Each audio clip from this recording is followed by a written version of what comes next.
Good morning, જય Shri Krishna dear students. Last લેક્ચરની અંદર આપણે ઇલ્યુસ્ટ્રેશન 1 જોઈ ગયા હતા.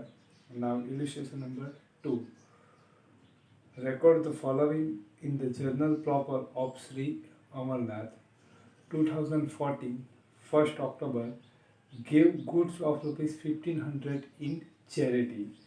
Number 2nd, distributed goods of rupees 3000 as a free sample. Number 3, took goods of rupees 2500 from the business for personal use. Number 4, a bills of rupees 4000 accepted by Priyanka was dishonored on the maturity date. An amount of rupees 3500 receivable from Naresh cannot be collected for him. A bills of rupees 2000 endorsed in favor of Pankaj against debt of rupees 2050. Goods of rupees 5000 were destroyed by fire, for which the insurance company accepted a claim of rupees 4000. Purchased a furniture of rupees 8000 against the goods costing rupees 7000. આપણે journal બનાવવાની છે, બરાબર છે? તો આમાંથી 50% transaction જે છે એ આપણે જર્નલની અંદર આવી ગયા છે. Okay, number first, gave goods of rupees 1500 in charity, એટલે આપણે ચેરિટી માટે ગુડ્સ આપીએ છીએ. એટલે first effect goods out from business. So first effect goods account or purchase account. And second effect, charity expense account.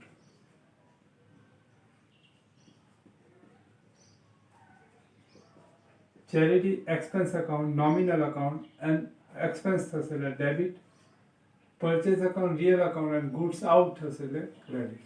બરાબર? આપણે different way to goods out from business, જુદી જુદી રીતે ધંધામાંથી ગુડ્સ જતો હોય તો આપણે બાય સેલ જતો હોય તો સેલ્સ અકાઉન્ટ લખીએ. એ સિવાય કોઈ પણ રીતે ગુડ્સ આઉટ થતો હોય, બિઝનેસની અંદરથી જતો હોય તો આપણે પરચેઝ અકાઉન્ટ લખીએ. ઓકે, તો જર્નલ શું થશે? Charity account debit two October 1st. Charity account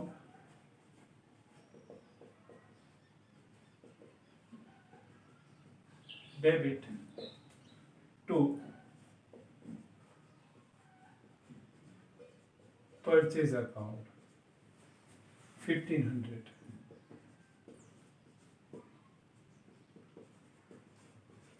Number 2nd, distributed goods of rupees 3000 as a free samples. Free sample for advertisement purpose, goods distributed as free sample. First, goods out from business. So first effect, goods account or purchase account. And second effect, advertisement expense account. Advertisement expense, nominal account and expense. So account debit, purchase account real account, goods out, so credit. So journal, advertisement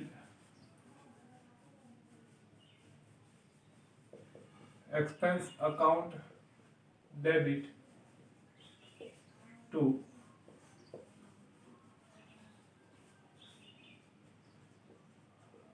purchase account 3000.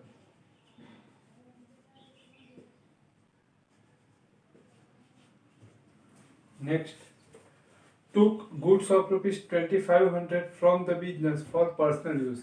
એટલે personal use ના માટે goods withdrawn from business. So first, goods out from business. So first effect in purchase account and second effect drawing account. Drawing account is a personal account and receivable amount, so debit, purchase account credit.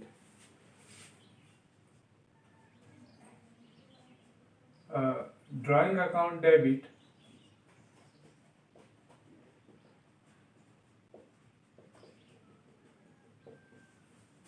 to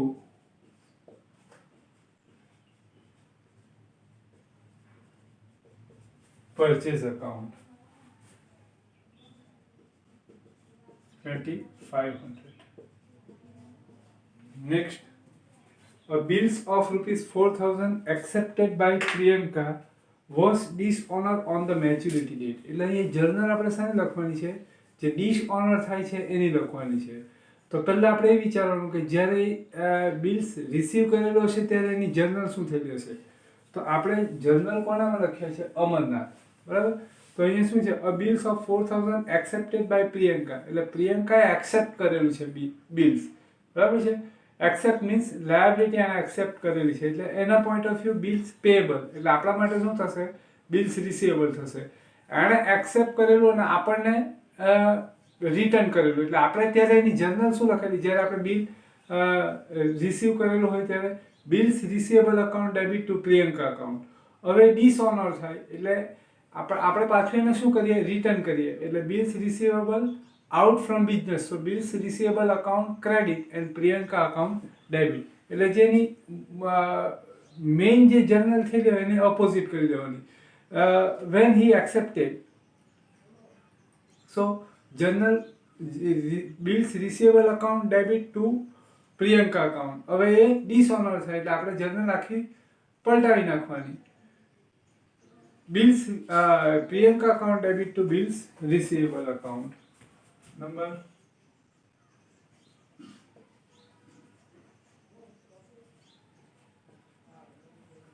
Priyanka account debit to bills receivable account 4,000.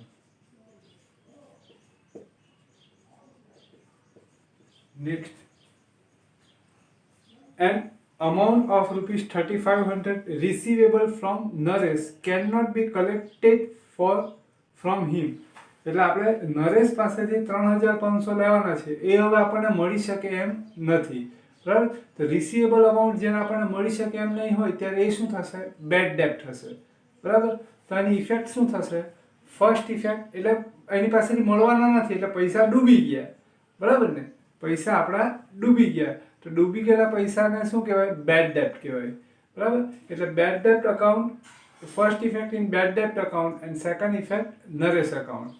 Bad debt is a nominal account and loss. So bad debt account debit and Naresh account credit.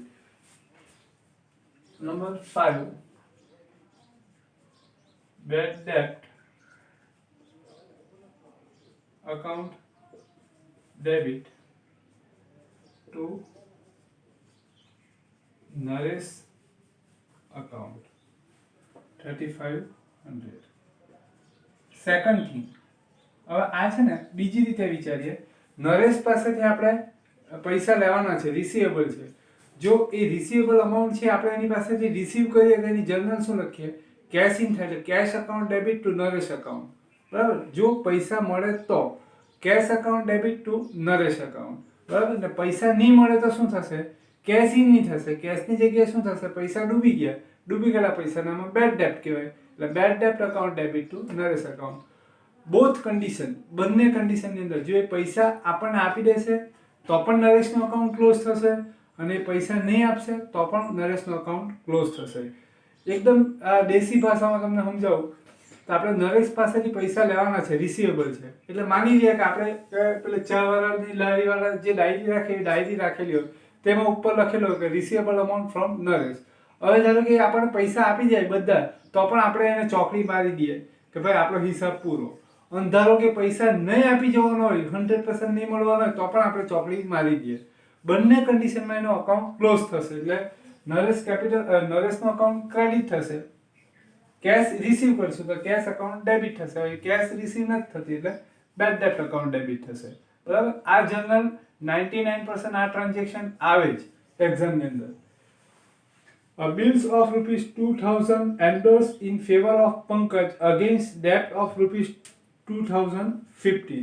Bills of rupees 2,000 endorsed in favor of Pankaj. એટલે આપણી પાસે એક bills છે, બરાબર છે, જે આપણે પંકજને endorse કરી દઈએ છીએ. બરાબર. એટલે કે પંકજને આપી દઈએ છીએ. એટલે એક આખું એનું પ્લેટફોર્મ ક્રિએટ કરીએ તો આપણી પાસે એક બિલ્સ છે. એ બિલ્સ ક્યારે આપણને મળે? આપણી પાસે ક્યારે હોય? જ્યારે આપણે ક્રેડિટ પર સેલ કરેલી હોય, બરાબર. માની લો કે આપણે રમેશભાઈને ક્રેડિટ પર સેલ કરેલું છે અને ક્રેડિટ પર સેલ કરેલું છે ત્યારે આપણે બિલ્સ ડ્રો કરેલું છે, રમેશે એક્સેપ્ટ કરેલું છે અને આપણને આપેલું છે, એટલે આપણી પાસે એ આવેલું છે, એટલે bills receivable amount, bills receivable છે, બરાબર. હવે 2000 રૂપિયાનું છે. હવે બીજી બાજુ આપણે પંકજ પાસેથી ક્રેડિટ પર પરચેસ કરેલું છે, એટલે પંકજને આપણે પૈસા આપવાના છે, બરાબર. પંકજ ઉઘરાણી માટે આવે છે, એટલે આપણી પાસે કેશ પૈસા નહીં હોય, એટલે આપણે એને કહીએ કે ભાઈ જો આ બિલ્સ છે, મેચ્યુરિટી ડેટ આવે ત્યારે તું રમેશ પાસેથી લઈ લેજે, એટલે આપણે એને આપી દઈએ, તો એને એન્ડોર્સ કરેલું કહેવાય, બરાબર. ઇન ફેવર ઓફ પંકજ, એટલે પંકજને આપણે આપી દઈએ અને રમેશને કહી દઈએ કે જે બિલ્સ રિસીવેબલ, મારે જે તારી પાસે 2000 લેવાના છે તે મને આપવાની જગ્યાએ પંકજ બિલ્સ પ્રેઝન્ટ કરશે, એટલે એને આપી દેશે, બીકોઝ હું એને એન્ડોર્સ કરું છું, બરાબર. એટલે પંકજને આપણે કહી દઈએ કે આપણા પૈસા કેટલા નીકળતા છે આપવાના, તો કે પંકજ કે 2050, આપણે કહીશું 2000 રૂપિયા બિલ છે, આ લઈ લે, હિસાબ ક્લિયર, એટલે 50 રૂપીસ ડિસ્કાઉન્ટ થશે. હવે આની અંદર ઇન આઉટ શું થશે? તો આપણે બિલ્સ એન્ડોર્સ ટુ પંકજ, એટલે પંકજને આપણે બિલ્સ આપી દઈએ, એટલે બિલ્સ આઉટ થશે, એટલે બિલ્સ અકાઉન્ટ ક્રેડિટ થશે અને પંકજ અકાઉન્ટ ડેબિટ થશે.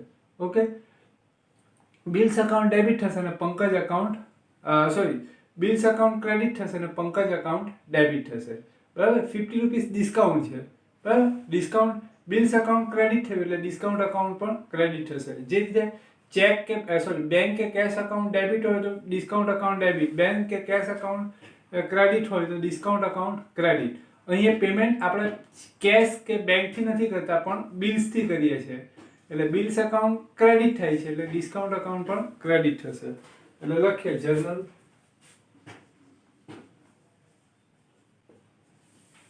Pankaj account debit two bills receivable.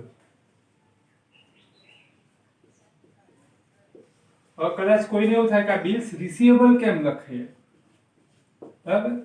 તો આપણે કોઈને એન્ડોર્સ ત્યારે જ કરી શકીએ કે આપણે કોઈ પાસેથી પૈસા લેવાના હોય તે જ આપણે એન્ડોર્સ કરી શકીએ. આપણે કોઈને આપવાના હોય તો બીજા પર એન્ડોર્સ થોડા કરી શકીએ, બરાબર. એટલે જે બિલ આપણે કોઈ પાસેથી પૈસા લેવાના છે, આપણી પાસે બિલ્સ કયું હોય, ચેક કયો હોય, પૈસા લેવાના હોય એનો ચેક હોય, બરાબર ને. તો એ ચીજ છે આપણે પંકજને ફેવર કરી દઈએ, એટલે બિલ્સ રિસીવેબલ. ધારો કે રિસીવેબલ ને પેએબલ ની ખબર પડે તો ખાલી બિલ્સ વર્ડ જ લખવાનું આપણે. To discount account 50. Goods of rupees 5000 were destroyed by fire, for which the insurance company accepted a claim of rupees 4000. First, goods out from business. So first effect in purchase account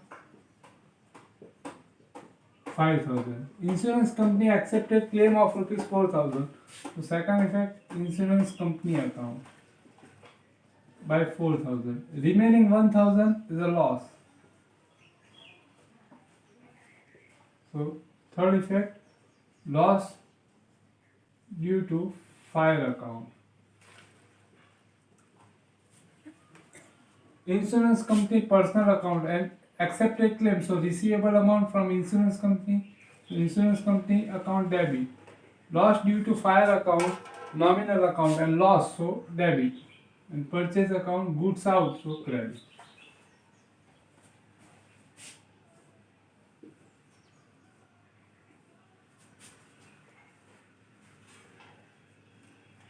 Insurance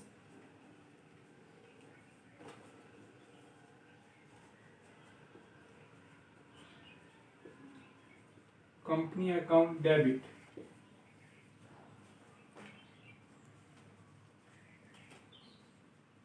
Loss due to fire account debit.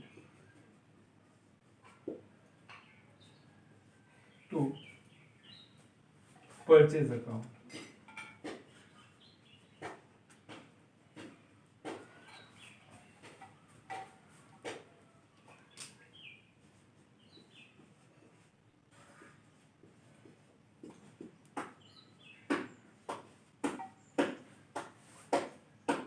purchase a furniture of 8,000 against the goods costing rupees 7,000. એટલે આપણે furniture by કરીએ છીએ, payment કરવાના ટાઈમે આપણે cache કે ચેકથી payment નથી કરતા, પણ અગેન્સ્ટ ગુડ્સ એટલે આપણે સામે ગુડ્સ આપીએ છીએ અને પરચેસ કરીએ છીએ, એટલે બાર્ટર સિસ્ટમ. ફર્નિચર આપણે લઈએ છીએ અને સામે પેમેન્ટ ગુડ્સથી કરીએ છીએ. તો ફર્નિચર ઇન થશે અને ગુડ્સ આઉટ થશે. સો ફર્નિચર અકાઉન્ટ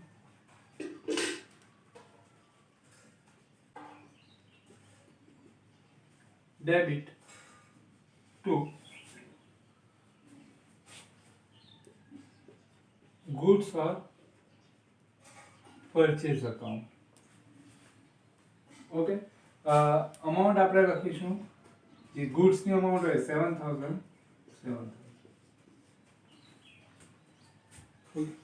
સમ પૂરો થયો. હવે એક પ્રેક્ટિસ માટે તમારે કરવાનું છે. એક્સરસાઇઝની અંદર question number 6, homework exercise question number 6. આ હોમવર્ક તમારે કરવાનું છે. આમાં કોઈ ટ્રાન્ઝેક્શન નહીં સમજ પડે તો પૂછવાનું છે, બરાબર. મંડે ટ્યુઝડે આ 2 દિવસની અંદર આ ચેપ્ટર પતી જશે. પછી આપણે નવું ચેપ્ટર સ્ટાર્ટ કરીશું, બરાબર.